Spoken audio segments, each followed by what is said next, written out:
Hi, everybody. Welcome to Three Girls, One Guest. We are doing a video today with our friend Marlena, which we are all very, very excited about. And we're doing this one as a recording rather than a live just because of the timing and everything, how it all worked out. But Marlena had some topics that she was interested in talking about with the three of us. They all sounded interesting to us as well. So we're just going to go ahead and get into it. But thanks so much for joining us, Marlena. We're super excited to have Oh, you here. So, mm. yay. I love you guys. So I've been Oh, thanks. We love infiltrated. you I'm too. Yeah. very excited to be here. No, I've been watching you guys far longer than I was on my own channel. So Oh, it's fun. Yeah, it's fun. yeah. Thanks. But I guess I brought a very little topic to discuss. Just a small one. Yeah. Nothing huge, just Yeah. tarot and identity. But no, it's something I think about all the time, at least. And as we talk about it, I just want to know some things from you guys, because you've been reading tarot longer than I have. And I feel like my sorry, with tarot has been like in discovering my identity. Like, so Mhm. I don't know. I mean, I came to tarot, and the last 5 years for a lot of people has been crazy, Mhm. right? Mhm. Since the pandemic, or maybe before that, maybe 2016 had a mission. Mhm. But but I feel like also in adulthood, we're all around the same age, yeah, middle Mhm. age. Mhm. Mhm. So at this time in my life, I've been like, yeah, tarot has been a huge part of like figuring out who I am now, what I am now, what's going on Mhm. now, Mhm. with me, and like just discovering myself.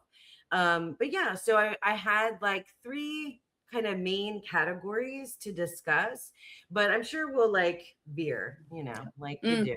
We, Us? I mean, Never. yeah, I Never. know. The first part is like, how much do you identify, like how do you identify yourself in relationship to tarot? Like, how important is it to you to call yourself a tarot reader or a tarot collector in comparison to like other like labels you might have for Mhm. yourself, like Mhm. daughter, sister, Mhm. friend, your career, or however you self-identify? Like, where does tarot reader or your relationship with tarot like stack up in that hierarchy? In my case, I first started reading tarot back in 2003. So I've had tarot as part of my life for a long time, like that's like going on about half my life, at this point. So it has been part of my life for a long time. I think where it's interesting is that it is part of my identity to the extent that I consider it like it's very much a hobby for me, So I would definitely say that I'm a tarot reader in the same way that I would say I'm a crocheter, or that Mhm. I would say I'm a Lego collector, or that I would say I'm a BTS army, or Mhm. whatever the Mhm. varieties of hobby are for me. Tarot is definitely one of those, and it's definitely one of the biggest ones. And for people who know me well, definitely the fact that I read tarot is a part of me and a part of who I am, and something that they're aware of, that I am as a person is a tarot reader, and I read tarot for a lot of people that I know, and it's like a thing that I do, and it's that I talk about when I can get the ear of somebody who's at least pretending to be interested, and like all those kinds of things. Yeah. I do find it interesting, like often feel like my identity in general tends to be a bit bifurcated in a lot of ways just because of my profession. Because like and it's been interesting how that's developed, because I wasn't working a 9 to 5 for about 3 years, and then just recently started again in the last 6 months. And so going back to the world that I was in before, the sort of like wooey sides of my personality or my hobbies or those aspects of me that are a huge part of me are like not part of my public persona in that world, Mhm. like at all. Nobody that I work with knows Yeah. that I read tarot. Nobody that I work with knows that Yeah. I'm a BTS fan or that I do a ton of crafting or that I have an entire room full of fucking Legos, like Yeah. that people don't typically know those things about me. Um, I sometimes mention the fountain pens just because that seems like serious and appropriate enough for lawyers, but for the most part, like people don't know that side of me, and yet it is such a huge side of me Mhm. that I oftentimes feel like I don't feel super connected to my profession in a lot of ways because I feel like I show up to it in a very inauthentic way because it's like Yeah. not Mm, it's like mhm. a side of me that's like 2% of me actually. Yeah. In that way it's kind of weird, but it's like that's not just with tarot. That's like with everything about me. Mhm. Like my professional life is very separate from all of those things. Yeah. And I would love to be in a world where it didn't have to be, but I've just never felt super Mhm. comfortable with it. Mhm. Yeah, I feel very similarly in Mhm, that there seems to be a separation. I would rank my tarot practice mhm, pretty high in how I identify myself. It's very important to me. mhm, Um, and and at the same time, especially in my offline life with certain people and definitely in my profession where it was like government, I was a contractor. And so I'm not going to tell people I'm doing tarot or collecting dolls. I mean, you know what I mean? Like that mhm, kind of stuff I just don't share. And so Mhm. it's this very interesting thing where as important as it is to me, I would say that yeah, and people in my offline life like my friends, I mean they know I do it. mhm, But I also tamp down obviously how much I talk about it. I mean, I give them readings, but like I don't think they realize exactly how much mhm, it plays a role in my daily practice and my mhm, Mhm. my passion and as my hobby. So because they don't want to hear it, they're yeah, not interested, and that's fine. That is fine. That's why Mhm. I have I have tarot YouTube and mhm, Mm. so yeah, there is, I would say it ranks high. And also some people would not necessarily know that. mhm, Yeah. Yeah. Mm. I am. I I think about this a lot. I think about it a lot recently because when I came to tarot a long time ago, I came to it through paganism and mhm, witchcraft, and it was a thing that I did because back in the day when you were reading Silver Ravenwolf and stuff, all witches had some form of divination that they practiced, and mhm, it was the one that I liked. mhm, So I always identified as a pagan and as a mhm, witch, and mhm, tarot was something that I did within that identity. mhm, And it's only recently that I've started to think about if all of that stuff went away and I kept tarot, would tarot still be, it is like tarot a separate part mhm, of my Mhm. identity. But then I also know, like, tarot is also my hobby. Again, like you say, Sarah, it's my hobby. And mhm, I know that I have a little bit of an ADHD brain with hobbies, and I do sometimes I love something for a really long time and then I stop loving it and I find something else. So I do have this part of me that tries not to over identify with my hobbies because I know that at some point they might not be my hobbies anymore, and mhm, I don't want to build my sense of identity around something that in 6 months time I may no longer be interested in. mhm, So I think about this all the time, but I don't have any clear cut like Definitive. ideas or definitive Yeah. thoughts around how strongly tarot is part of Yeah. how I would refer to myself. For me, I feel like there's a lot of things in my life that I'm fulfilling a role as, mhm, and Mm-hmm.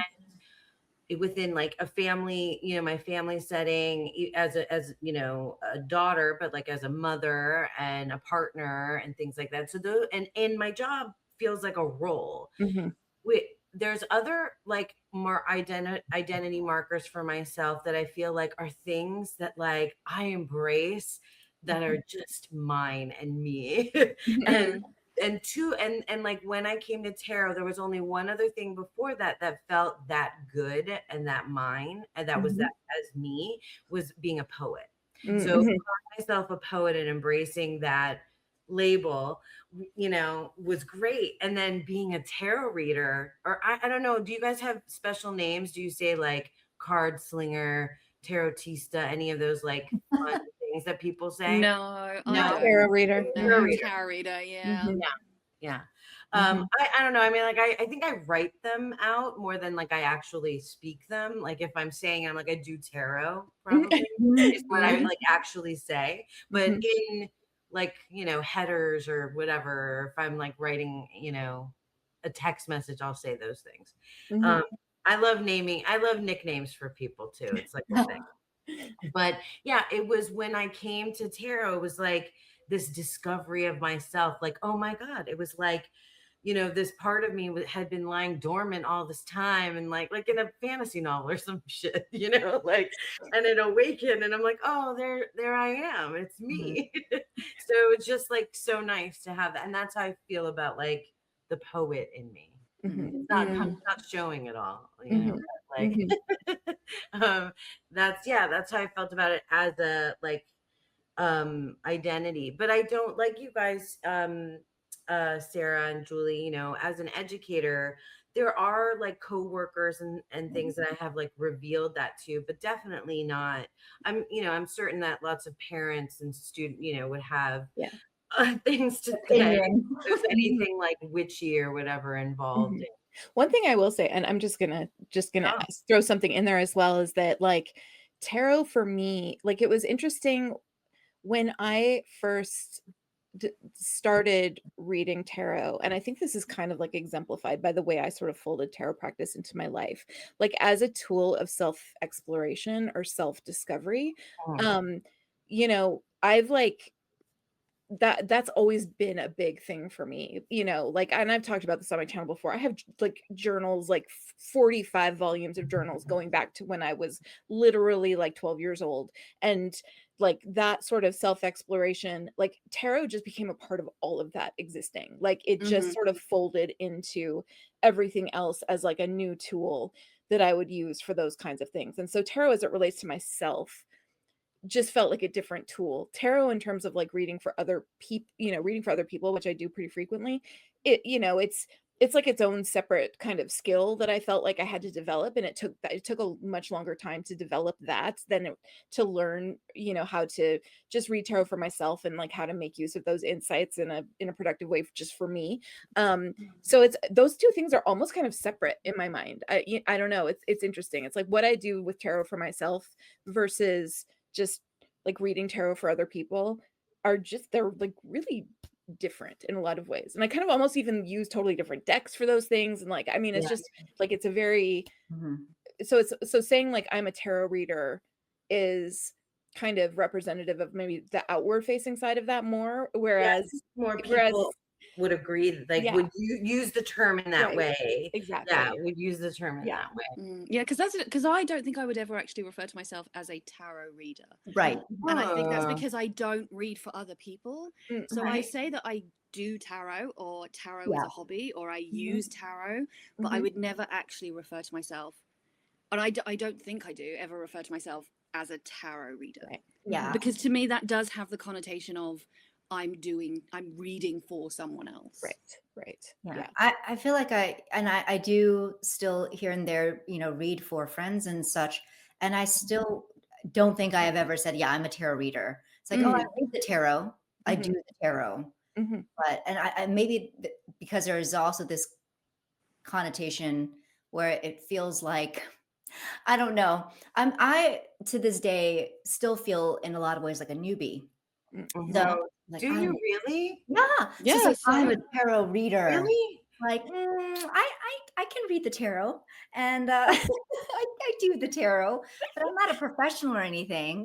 Like that's kind of like the connotation that sometimes Yeah. when I hear tarot reader, I Yeah. think it's like That's okay. an interesting Well, identity question though. Yeah, like, I yeah. mean, because like I remember having these thoughts because I have had like over time in more and less active ways, like actually read tarot for people like as a business. Like I have, people have on occasion paid me for Mhm. reading tarot cards for them. And I remember when I first made business cards and I agonized for days over what to call myself like on my business cards, Mm. and finally I was just like, nah, fuck it, tarot reader. And that's what I put on my business cards because like that was, I was like, oh, intuitive professional. Like there are so many other like ideas out there. Yeah. And I was like, all of this seems ridiculous. I'm a tarot reader. Like I read Mhm. tarot for people. But Um, but like You know it's what's wild about that is that like most of you have been reading tarot for longer than like people go to med school. Like there are, do you know what I'm saying? Like, and you know, Makes me feel old.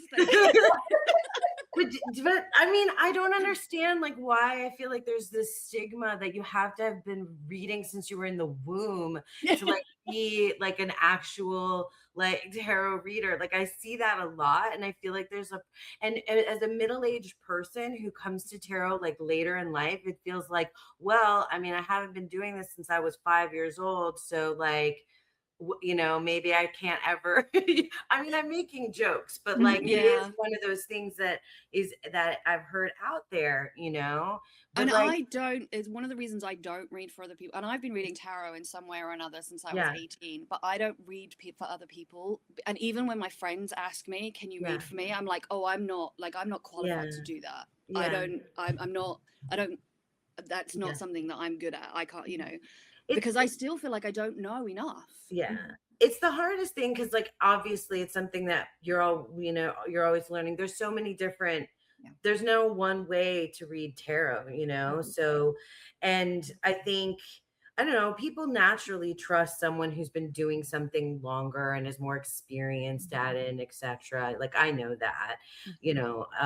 But at the same time I feel like we have this idea that I mean like there are professionals who've gone through 4 years of college and then they go, I mean, like I was 22 years old and I was running my own classroom. So Mhm. like, Mhm. hey, go Mhm. girl, you know, Yeah. like, and I Mhm. just Yeah. did it. And then And you're no like, one was I like, am yeah, a you have teacher. Like no I am business a, being yeah. there.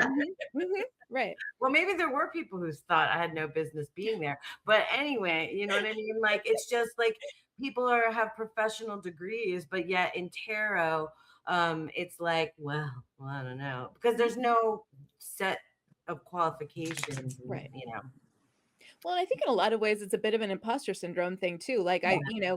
because there are certainly people out there who, like start reading tarot and then 6 months in, they're like, okay, I'm going to call myself a tarot reader now and like try to get people to pay me for reading tarot for them.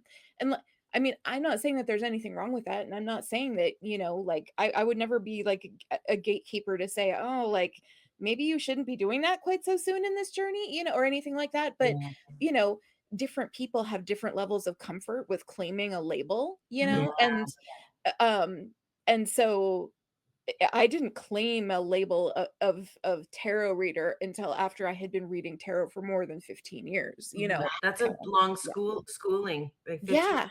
quite a bit of schooling in a Didn't thing. go to school that long for law, I'll tell you that much. I called myself a lawyer a lot faster than I called myself a tarot reader, Yeah, like, isn't that wild? That's so so wild to yeah, me. Yeah, that's wild to yeah. me in this world that we're in. Yeah. Yeah. Do you think that the like system of divination that you use like has any effect on your like how you identify as well? Like if you're a RWS person versus like a Thoth girly or or Lenormand or playing cards or if it's Marseille, like there I feel like there are people I think who like that's like they're very Marseille forward or Thoth Sure. forward, you know, and that's I think that's like part of their identity too. Does that factor in for you, like the the system or the type of tarot you read? I mean, I think I am most comfortable with RWS because that's what I learned on. Mhm. So a majority of my decks are very much RWS leaning.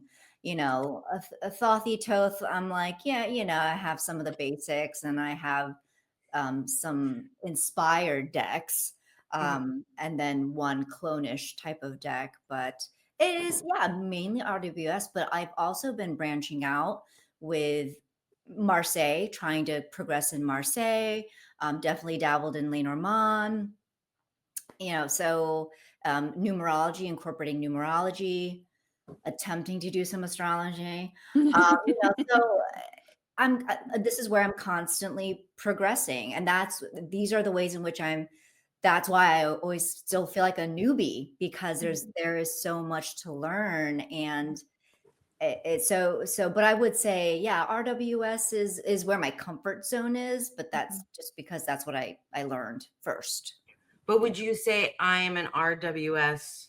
Well, actually, you said that you don't even say you're a tarot reader. I don't even call myself a tarot No. reader. I Is do. this the Gen X thing? We just don't label ourselves like Yeah. we're just. Yeah, I do. I mean, yeah, I've never really said, I've never, I guess, really thought about it that way. I just do tarot because now it's become a mix of things. And now there are certain decks that kind of go their own way. And I am feeling more comfortable about, well, this tradition interpretation says that the moon should be this, but that's not what I see today. And that's what I'm going to go with. And that's perfectly okay. So there are these layers to my learning and ways in which I'm welcoming my own style of reading. So I don't want to pigeonhole myself to say, oh, I'm just strictly RWS, because I wouldn't feel at this point that it's accurate. I kind of like to, whatever the given day, I will blend different formats and styles. So I don't know. I didn't really know it was a thing until I got on YouTube and people talked about it like that on YouTube. Like because I've spent a lot of my time in like pagan circles where people talk about divination and stuff. Like I know people who have only Marseille decks and people who only have Thoth decks and people who only have RWS style decks, but nobody ever really talked about it like that. Like they weren't treated like they were separate things. It was just tarot. Everybody was just talking about tarot. And it wasn't until I got on YouTube and people were having those conversations that I was even aware that they were considered by some people as different. Yeah. I guess because the other side of this is with with identity is what you're claiming is what you're signaling to somebody, right? Right. So in this space, like we want to signal because we're niched down into tarot. So then you're niching even harder if Yeah. you're saying Marseille, I'm a Marseille, enthusiast That's or true. historical tarot or playing card divination. Exactly. Yeah.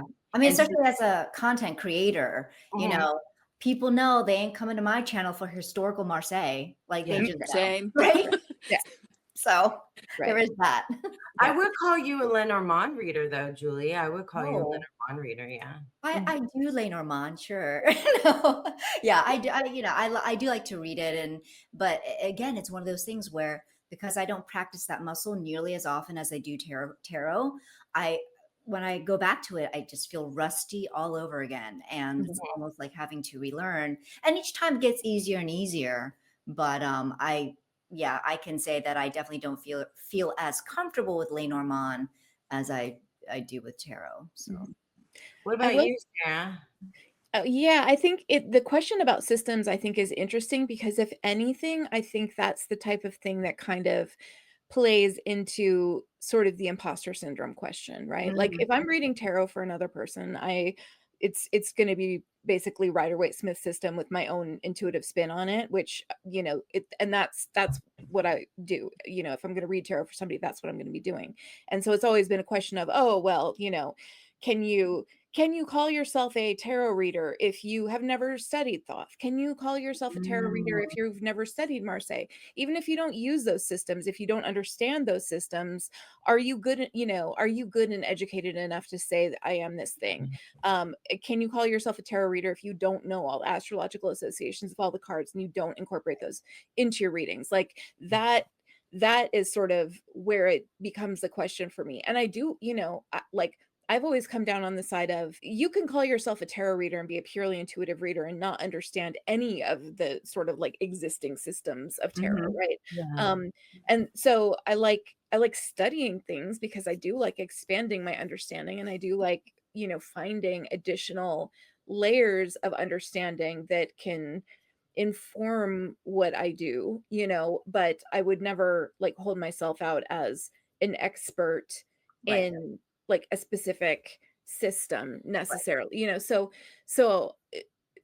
I don't know, that one's really interesting because yeah, I mean, I really wanted to start doing some thought study this year. I have done some Marseille study in the past, but if I'm reading for another person, I'm not going to be using those systems at all because I don't feel comfortable with them to the point that I feel like they're a tool that I could use to read for other people. So but then at the same time, it always asks that question, because I know that there's gatekeeper people out there who would say that. They're like, if you've never studied Thoth, you can't say you're a tarot reader. You know, Yeah. like there are Mm, people who would say that. I think that's bullshit personally, but I agree with you. I there are agree. people who would say Mm. that. So, you know, so it's all Yeah. of these questions are like super, super, you know, up for debate, I feel like. Yeah. Well, for me, I feel like I'm so insecure and not confident in so many other places in my life that Mhm. that's why, like, back to like what I was saying at the beginning, like poetry, tarot.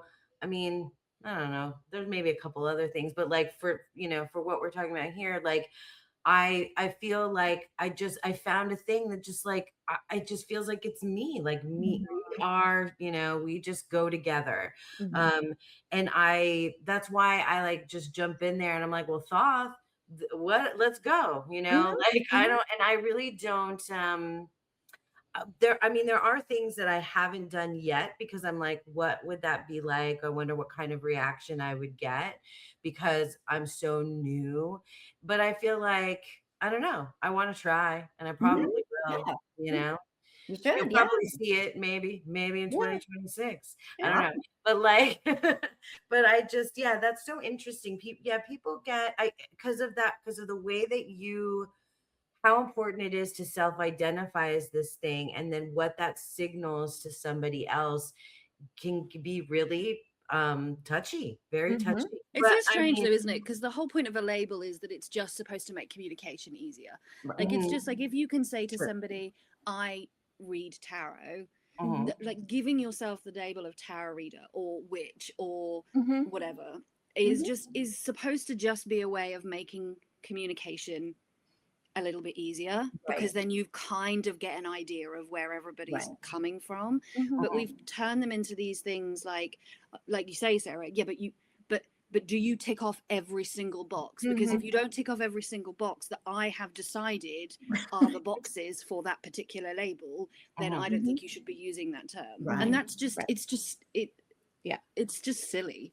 Well, Mhm. and it becomes People not get even just about the term, it becomes about community membership, right? Like Yeah, it's, who gets you to know, belong? who gets to belong and who gets to claim the label that means that they belong versus who doesn't. And that's the part that just I always get super uncomfortable with. So, the next part that I thought about, in like after having like established like really like what labels you claim and how you see yourself, then is like that's saying what tarot means to me, right? Mhm. But now like I think a lot about this a lot, especially in the last, I mean, for me it's been 5 years that I've been Mhm. doing this.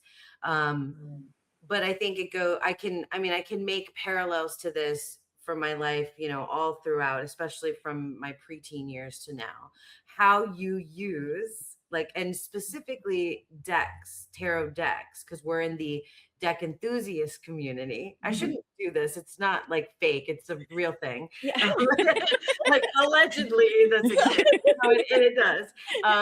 It is that using the specific decks, types of decks, art of decks to like say something about who you are to, Mhm. to yourself or anybody else, right? Mhm. Like using it as like, this is me and I can Mhm. express who I am because this is the type of art or this is the type of deck I have. I was thinking about it too in terms of like how this like if you are choosing things specifically because this is an aesthetic.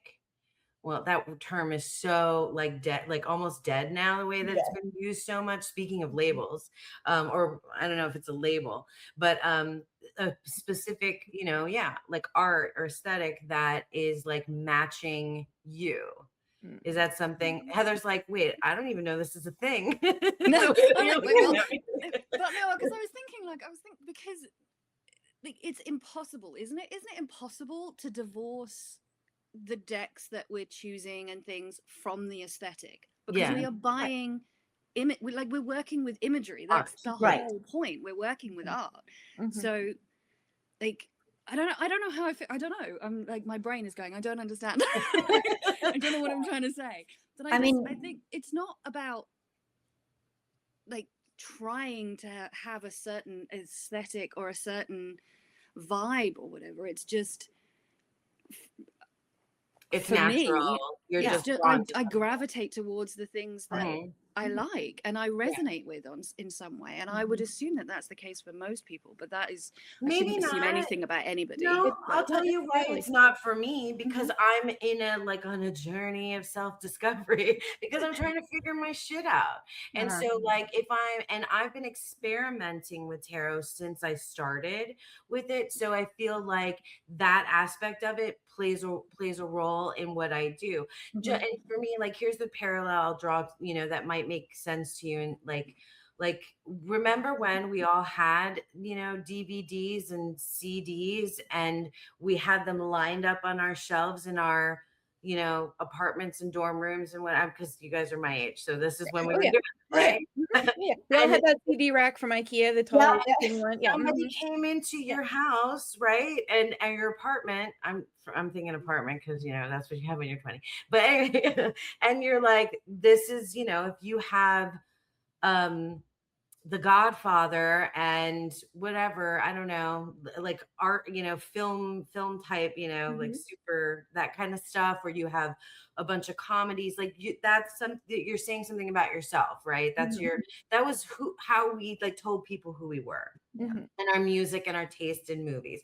Yeah. I feel like something like that is going on in our little deck enthusiast community, like in some ways, maybe not for everybody, but definitely for me in some ways it has. Like I feel like I'm communicating something, because you're curating a collection. Mhm. Mhm. Yeah. Mm-hmm. Yeah. So when you're doing that, it's a form of self-expression. Right, right. Yeah, absolutely. And I think that just comes organically. I think that, like Heather was saying, it's not something that's like I personally am not making like a conscious decision, like I Mhm. want this to be my identity, and Right. therefore I shall only choose like these types of decks with this type of aesthetic.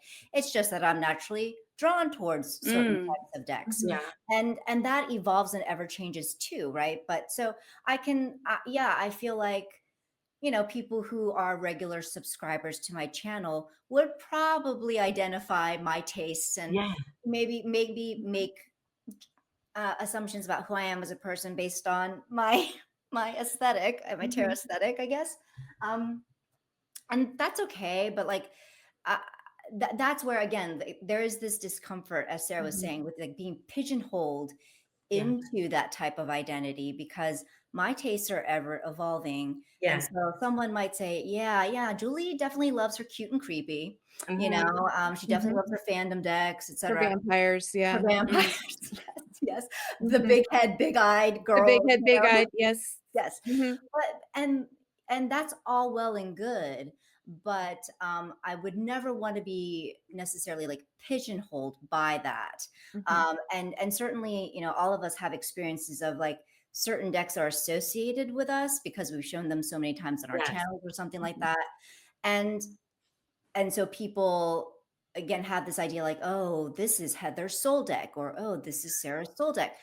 And while I don't really care if that's the case, I've heard a story or two about a content creator having a deck that they've had a relationship for a really long time, and so viewers and subscribers have kind of made Associated this it. identity connection, like this is this Mhm. person's deck, it's their ride or die, it's their soul deck, whatever you want to call it.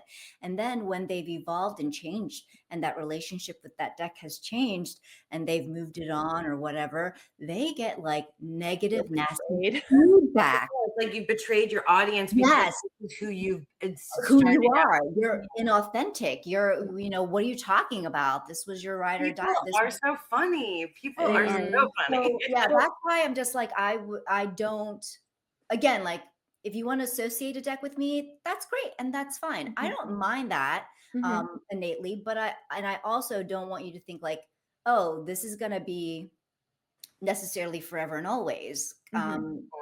I might even say that myself and think that, but people change and I'm fickle as fuck. I'm a Gemini. So like you just never know. Yeah. So Mm-hmm. I That's think it's a question of intent more than any like, what you're intending. So, because like, for me, and, like, similar to what Heather said, like, I have a d collection of decks that I gravitate to for whatever reason. And when I think about what decks I gravitate to, there is no intent that I have to convey something about myself when I yeah, pick that deck out. right. I just happen to gravitate toward it. I am pretty sure, aside from it being much smaller, probably just because I wouldn't run across as many decks, but I'm pretty sure I'd have the same deck collection whether I was a YouTuber or not, Right. right? Because Mhm. those are Right. just the decks that I like.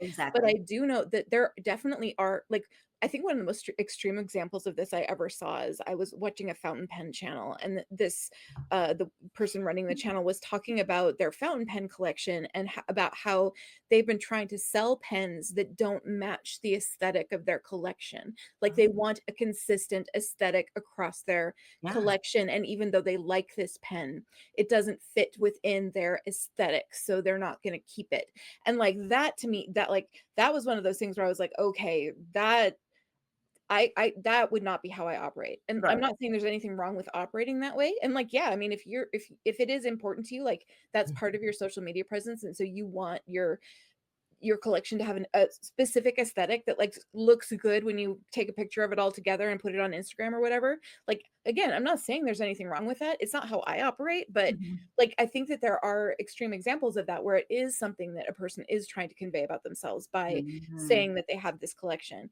In the case of my tarot collection, I wouldn't say I'm trying to convey something about myself, but does it convey stuff about me? Unintentionally, absolutely, it Yeah. does, I mean, of course it does, like, people are gonna learn Yeah. things about me from seeing what kinds of decks I like, but, Of um, course. Yeah. yeah, but it's, so I think that there's sort of different levels to what your intention is Yeah. in curating a collection, like, what is your intention there? My In intention any is kind of always collection, yeah, like you were mhm, saying, Yeah. like fountain pens. I think people find a lot of solace in it, mhm, in that in their collection because it makes them feel like, at least for me, I've read this about this before, but I can relate to it in some way because it's like with a mad world, around me, like mhm, I understanding myself better by like mhm, these physical things that I have in my mhm, life, like gives me a sense of solace too. mhm, Aside from like what tarot is and actually does, because that's a whole Mm. other like mhm, separate thing. I just mhm, mean like in terms of like it as a physical, piece of like set of artwork that mhm, that people would recognize, mhm, and mhm, have associations with, whether it's like, the Jasmine Beckett Griffith decks or Marseille or Thoth. I should say Thoth because that's one that, people know that I like. Yeah, the curating of collections, I think, like, and I think what's very vastly different from it, from the example that I gave you before about like our coming of age kind of thing, like, mhm. your music and your movies and your books and shit, that you were like, hey, friends, Right. Exactly. that's Yeah. a coming of age thing. Right. Like, That's when you're trying to figure out who you are Who and you you are, are yeah. expressing it, yeah, yeah. that way, I yeah. and I honestly still feel like there's a lot of me that's still doing things like that now. But anyway, midlife crisis is a real thing. But like, but yeah, I mean, when I came on the scene, when I came into, and we started watching Tarot Tube, having a like that soul deck thing, or people being like their number one deck, and that was a large part of my introduction into Mm, things. And so mhm, it has definitely stuck with me as like a narrative, that a lot of people seem to have. And I was always like, Mhm. that's really interesting, because I never like, I didn't feel pressure that I had to like find mine, um but I always just thought it was really fascinating. I'm always fascinated by people that I feel like really know themselves, mm, because I feel like I don't. So when someone's like, this is what I like and I know what I like, I'm like, wow, that's so amazing, because I don't, I could not. It's only in recent years that I'm like feel even remotely okay with like describing my aesthetic, Mhm. what I like. I even, speaking of pens, I went through a whole thing where I was just like, I'm going to buy a bunch of fucking pens and Mhm. see which ones I like, because I don't think I've ever sat down and really thought about what it is that I like. Mhm. It's like Julia Roberts in that movie with the eggs. Do you know what I'm talking about? The Runaway Bride, where Oh, she yeah, yeah, yeah. Mhm. yeah, where Right. she has like she only likes her eggs the way that her partner does, and that's what you know. Mhm. And so at the end, she's like, it's a terrible movie, but anyway, No, I see where you're going with this. Yeah, yeah. Yeah, What yeah. what it is what like, eggs do I actually yeah, like? Yeah. what do I actually like? You know, because I feel Mhm. like I had, yeah, I along the way in my 30s lost like what I liked and wanted, and then am coming back around. So yeah, Mhm. trying out my different types of eggs. Yeah. Mhm. Yeah, and I think that's so natural when we're doing any type of hobby or interest. That's the way we figure out what indeed we like, What and we then Yeah. like, yeah, yeah, and that's that's why I, try to convey to people who are new into tarot. It's like, if you go ape shit with buying decks, like it's all right. It's like kind of Yeah. par for course, honestly. Like Everybody does. because Yeah. yeah, everybody we've does. all done it. We've all done it, and it's a way for you to figure out what it is that, truly appeals to you and resonates with you. You're not going to know until you try. Mhm. So that results in, yeah, like Mhm. several deck purchases, and Yes. that's Mm, okay. And I, Mhm. I feel like so many people go through that kind of similar like pathway of amassing, but then over time that slows down because Mhm. you're now curating and you know what you like and what you don't. So mm. Mhm. I But I got also I on the do think other side. Go ahead. there's also a conversation that happens a lot online, which I don't necessarily like, where we talk about finding what you like or finding who you are as if that's like a point, like an end yeah, point. Like finite. if you Yeah, can yeah, just figure out who you are and what you yeah. Mhm. like, as if that never changes. And Right, exactly. we're changing all of the time. Right. I mean, Yeah. the Mhm. only thing that I'm consistent about is my inconsistency. Yeah.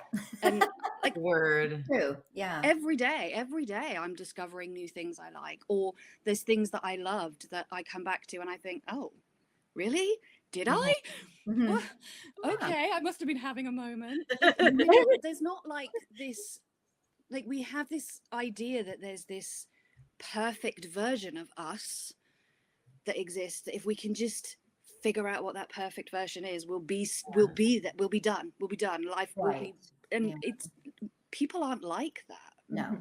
No. How ironic to be doing that through tarot decks, which are so crazy, like universally different every time. You know, like I could encompass everything and all. Like, Mhm. oh yeah, find myself in there, but like not at Mhm. all, you know? um, yeah, no, that's so true. Yeah. I think people I like that you said that, Julie, because I think people have a trajectory with tarot, and I think I'm on the other side of that, Mhm. of Yeah. that hill now. But I remember being like amassing the decks and stuff, and anybody that was like saying that shouldn't be doing things like that, I was like, no, I will never, blah, blah, blah, you know. I definitely didn't want to hear it. But Yeah. now I mean now I can listen and be like, well, what, to each their own, like Right. Yeah. however, wherever point people happen to be on, but it does seem you follow certain Mhm. trends. Yeah. And it's Yeah. ups and downs, hills and valleys, there's Mhm. going to be a fluctuation, it's Mhm. never linear all Yeah. the Mhm. way. Yeah. Mhm. So that's the nature. Yeah. Like Heather was saying, that's the nature of being a human being. So Hmm. Mhm. yeah. Yeah. And I think that's also, I mean, that to me, that's another like gatekeepy thing, Yeah. because it's so normal for people to come into the tarot world and they see all of these decks and being introduced to so much new stuff Yeah. and they want to try all this stuff. And Yeah. then you have the people out there shaming them and being like, wow, you should only you should only start with, the classic Rider Waite Smith, or you shouldn't be, you're so consumerist and acquiring so much stuff. And you should only, Yeah. and it's like, let people live, man. Yeah. Like, Mm, Yeah. there people are gonna, when you discover anything new, you're gonna try a lot of new stuff. Exactly. And that's just so normal and okay. And everybody does, like, it's just one of those things like lots of people go through, and it's so normal. And like let's not shame people for doing that, you know? Like, it's an exploration. People are just exploring Yep. a new area that they've never experienced before, and, like, that's an amazing thing. It's cool, you know? I don't want people to like do that thing like they do with music, like where you have that, CD that's like whatever, that somebody would like totally shame you that for liking that band or whatever, like, well, back in the day, Mhm, I used to mhm. listen to this. But I Right. hope people don't do that with tarot. Or I mean, maybe some people do and have Mhm. done that with Oh, they tarot. do, yeah.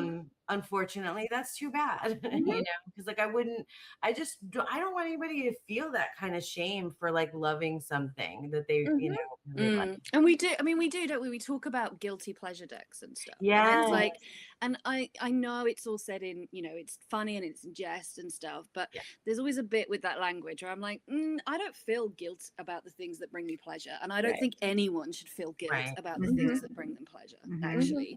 Did you guys use that term soul deck back in the day? Was Oh, I'm there? sure I must have, Uh-huh. but it was never. I mean, I said it because, like Heather was saying, it's a pithy label Yeah. that kind of encompassed a definition of what I Mhm, felt. This deck, my relationship with this deck, and then it became a thing where it was like people were questing to find this soul deck, Yeah. mhm, in ways that were just not. They were struggling, and it was becoming this thing for certain mhm. people, and I'm just like, then it was one of those things where it's like, oh well, never want I don't want to be associated with that. Mhm, Mhm. I'm just using it as a label, and I'm using it quite casually, as I would like. mhm, I could interchange soul deck, say, with like a favorite or a mhm, mainstay deck, or like a mhm, ride or die, or tried and mhm, true, or there are any number of terms I could probably mhm. interchange. But soul deck was like the term that people Mhm. were just commonly using, so that's what I Yeah. used. I think Mhm, I actually had a video at one point where I talked about why I didn't use the term soul deck. And Mhm. mhm. it was like that was Right. the point. It was like, Yeah. what is my favorite deck today might not be my favorite Right. deck tomorrow. Right. Like, Mhm. I don't know what mood I'm going to be in when I wake up. But Right. Mm. yeah, I think to start with, like you say, like we were using the term as in it's our ride or die decks, or those Yeah. decks that we just love that little bit more than our other ones. Yeah. And it took on this whole meaning and connotation that Mhm. made it way more serious than it Yeah. was ever meant to Mhm. be in the Right, an first place. expectation. Yeah, Exactly. expectations for I mean, I'm just like, "Where's it no, that's well, I hope I'm not conveying that, because that's not what I wanna Right. convey." Which Yes. is why I think I think I made a video saying, like, do you really need a soul deck? Like, what is it? Mm. You need one." And so, because I wanted to make it very clear, it's like, I have definitely used this term in a cavalier Mhm. way, and I am not saying that you need to have a soul deck. Like, Right. that's not my messaging at all by Right. using it. Probably why we need to consistently like cycle through a lot of the same conversations in our community, because there's always new people in the Mm-hmm. community. Yeah. Mhm. And also people aren't going back and watching like the catalog of stuff that we've Right. done, from the past. So that's why the conversations continue to come back Yeah. up. Mhm. I think And that's the same in every community. In every Yeah. community sure, that you're in, sure. if you've been there for a while, you Agreed. start to see the same conversations again and Yeah. again and again. And if you've been in them for a long time, it's like, really? Yeah. Again? Are we doing this again? But for Yeah. the person who's starting that conversation, Yeah. it's the Right. first ever time they're Exactly. having it. Yeah. Mhm. And I think Well, it can and be easy to forget that. Yeah. yeah, I don't tire of things like that much, because I'm a teacher. I'm always repeating everything all the time. So I can't I can't help it. So I think that, yeah, because I think about that too, about the new people, and like appreciate, that when Mhm. I came in, that I was like, oh, okay, this is, and then it would cycle back around. But Mhm. yeah, I mean, Mhm.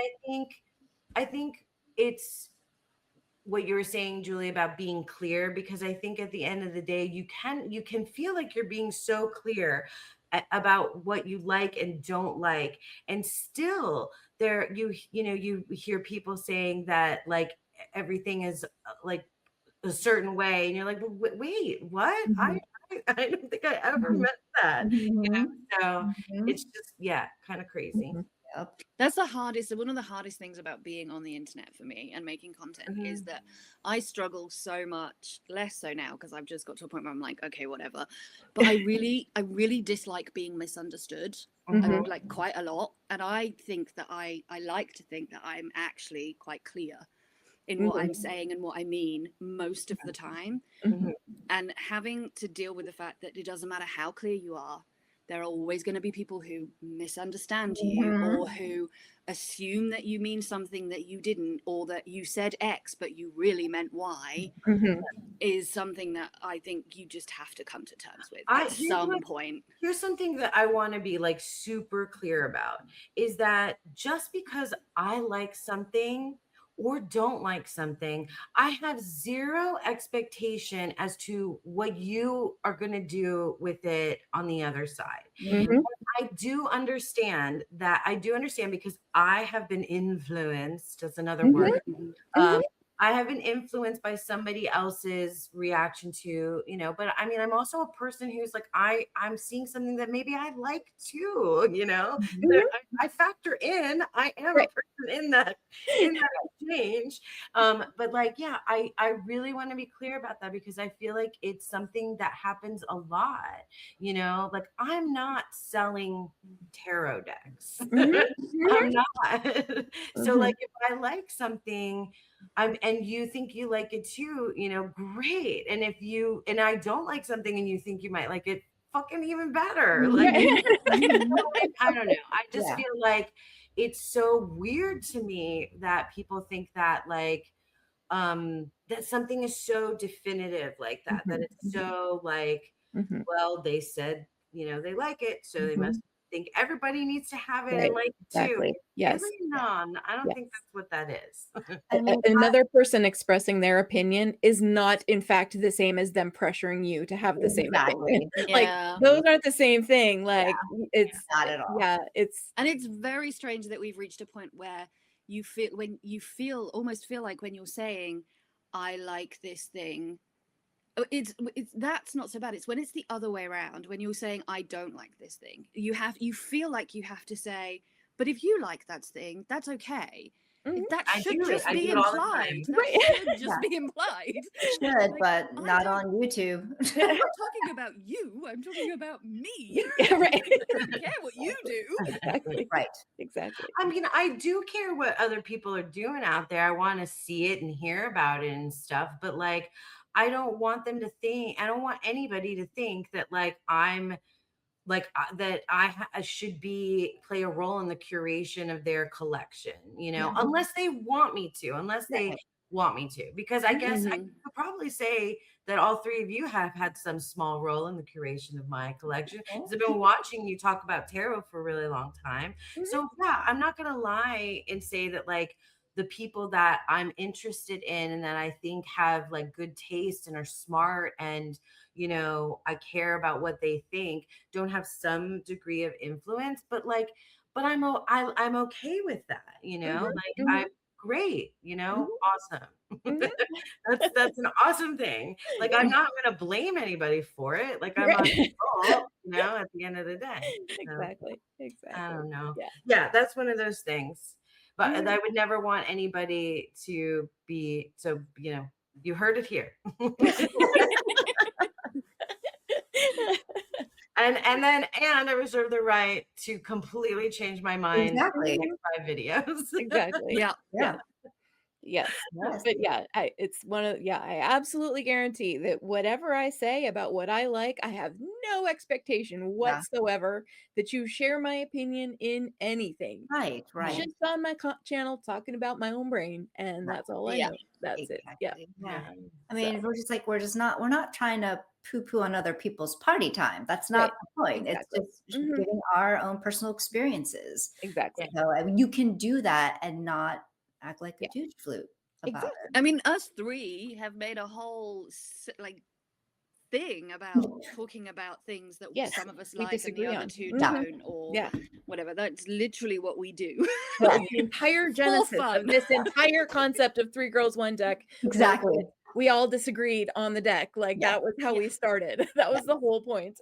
So Yep, that's true. how important is it for you to see a representation of yourself Mhm. in the decks? I Mhm. mean, and people talk about this all the time, like in terms of diversity, but people talk about it in terms of like whether they want to see people at all Mhm. in tarot, or Mhm. just animals, or just spaces, or just inanimate objects, or whatever. I mean, I do like to see myself represented. I think it's individual too. I Mhm. have seen other people, like say POC, say it's just no thing for me. I don't even consider.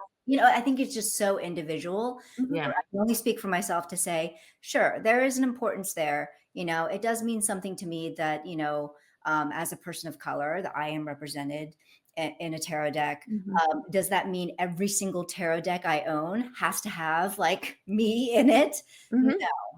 Mhm. Mhm. And I think also just in terms of diversity and inclusion, I mean, that's a 78 card deck. It's impossible to Mhm. hit like every single marginalized or underrepresented community in a tarot deck. That's just not realistic. For me, it's actually more about um, the creators that I support when I Mhm. buy a tarot deck. I Mhm. Mm, try to support POC creators, creators from those communities, queer communities, etc., Mhm. and support their creativity rather than having this like checklist of things that a tarot deck needs to hit.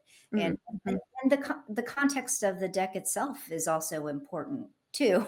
Okay. You know, um, Mhm. in terms of what you're gonna see there. So it's just again, that's where I have a problem, like where people try to fit things in this like binary and this all or nothing kind of like space. Right. It just doesn't work Well, like there's obviously enough room for a gazillion different types of tarot decks mhm. to be out there.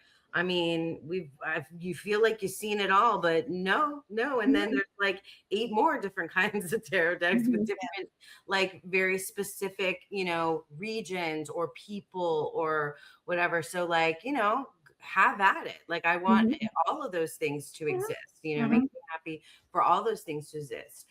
Personally, like, I don't, there's not like, I mean, you know um like Latino decks, I guess, I don't know, like that's a broad category, like my Mhm. parents are from Cuba, but I don't know that there could be like one deck that like represents like Right. all See? of all of it. I don't know if Exactly. we would all be like, either there, some things wouldn't necessarily resonate for Mhm. me. Mhm. But even like regionally too, like I feel like that's with like seasonal stuff, because I'm like, I just don't experience seasons Right. or Mhm. Mm, like traditional seasons. So like all Mhm. of that stuff is like, it's all just like symbolic to me, Mhm. and Mhm. that's how I've grown up with it. So Mhm. there's not like I mean, a South Florida Cuban deck. Yeah, that'd be awesome. But I have to make it myself. I would have to make it myself. But Mhm. I mean, also body diversity, I guess, Mhm. is important to me too. Yeah. I like Mhm. seeing fat bodies in decks. Mhm. Makes Yeah, me too. me happy. Mhm. Yes. It yeah, Mhm. me makes too. me so Mhm. happy. Mhm. Um, Age. yeah. Seeing age index makes me Age, And yes, happy. age, yeah. Yes, yes. exactly. Like I think where I land on things is that every deck can't be for everybody. That's like That's it just can't. Mhm. And context matters and all of those kind of Mm. things. But there should be a deck for everybody. Mhm. There's I the like that. market is there, that there's no reason why every body and you know every person, every body size, every age, all of those Mhm. things should be represented. There's no reason why they shouldn't be. In this day and age, especially, there is Mhm. no excuses why they shouldn't be. Right. Mhm. Mhm. You should be able to feel present and Yeah, accept. You should be able to find a deck where you are that present and that you accepted can and see yourself in. you are part of the Absolutely. world. Yeah, Yeah. exactly. Or if I don't see myself, I feel like I would still be invited at that table. Mhm. Yeah. Mhm.